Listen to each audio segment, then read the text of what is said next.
Toyota and Lexus will join the growing number of manufacturers to adopt Tesla NACS chargers, or the new North American charging standard. Now there's only a very small number of automakers left to join the Tesla NACS supercharging network and charging standard, which has become the charging standard in North America. Now I've got just a little idea here. Tesla should say to the last remaining automakers, oh, you were too late, sorry, too slow, you can't join. That would be kind of funny. Hello, my friends. Welcome to the channel.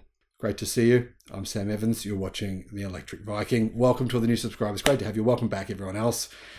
Tesla's fast-growing charging network is, well, now being, it's something that every automaker is jumping onto.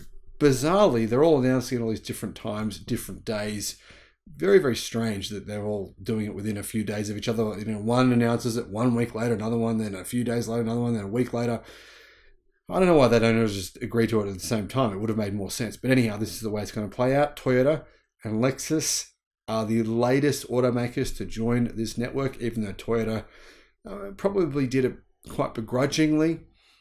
Obviously, only a very small percentage of Toyota's cars that are being sold are electric worldwide. Last year, the total was 0.27%. So less than 1 in every 100 cars sold worldwide last year was electric. Toyota has a long way to go to make more EVs. And of course, at this point in time, they really only have one EV worldwide. It's the BZ4X. It's still selling in very small numbers. However, Toyota says that they're going to change this drastically. They say that by 2030, around 15% of the cars they sell worldwide will be electric. Now, I laugh about that because that's about the time in which it will be almost impossible to sell internal combustion engine vehicles in the world's biggest markets. Of course, the world car market is around 80 million cars per year. But if you think about it, 28 million of those are China, around 15 million are Europe, around 15, 16 million are North America. So those three regions make up more than 75% of all cars sold worldwide. And those three areas are basically saying you need to be EV by 2030, or you will have to pay big fines, or it won't be illegal for you to sell your cars. So Toyota has got a lot of work to do. If they plan on only 15% of their cars having a NACS charger or being electric in 2030, then they're going to be the next Nokia. So yeah, one good thing that Toyota and Lexus have announced, aside from this adoption of NACS charging, is that they will be using gigacasting machines. Now, gigacasting machines were widely mocked by so-called engineers, YouTube engineers. Many website articles were written about how this idea was going to be a failure, another one of Tesla's bizarre ideas that just wouldn't work. Well, suddenly we have numerous automakers, Hyundai, Kia, Ford, of course, other automakers, especially one new European big automaker that's also using gigacasting. We have Toyota that's now using them, Lexus, and Chinese automakers that have ordered them as well. So the entire automotive industry, it appears, are on their way towards adopting not only NACS chargers, but also gigacasting and structural batteries.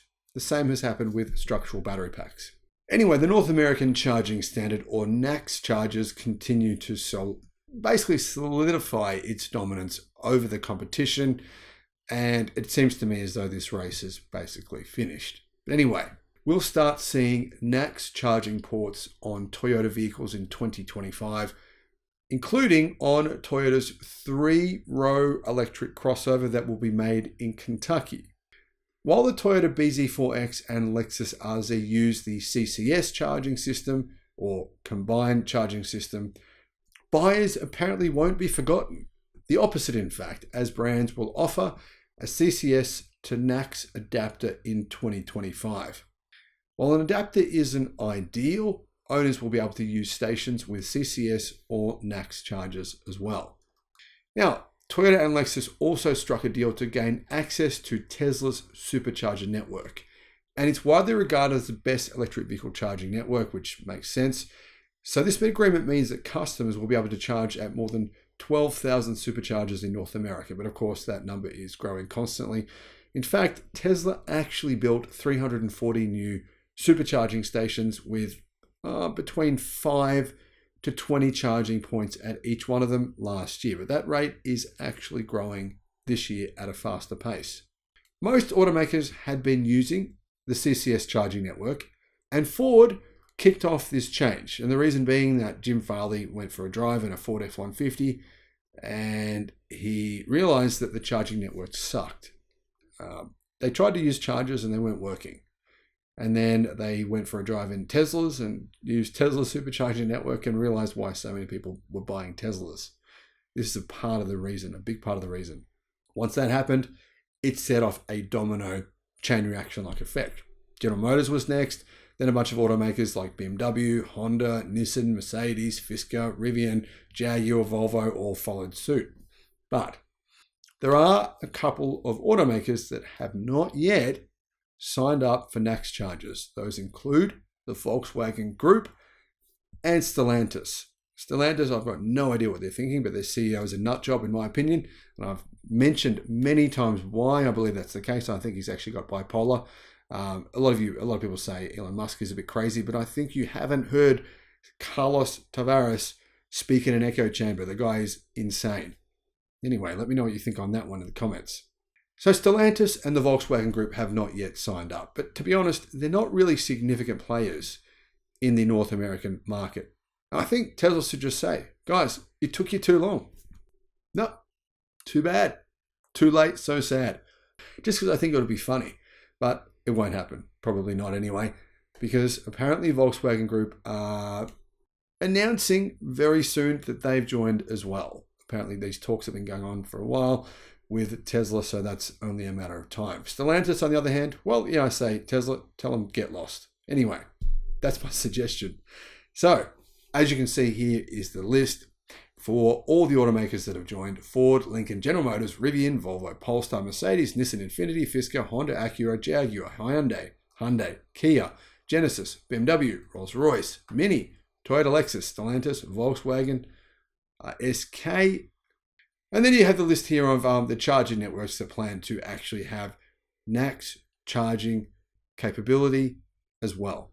So not long ago, I think it was, 6 months ago, Tesla proposed that their NACS chargers should become the North American charging standard. They were mocked, criticized. Many critics said that they were absolutely full of themselves and this was just a complete joke. It would never work. In fact, thousands and thousands of comments were written all over the internet saying that the NACS charging concept as a standard for North America was ludicrous. Well, a lot can change in a short period of time. Thanks for watching.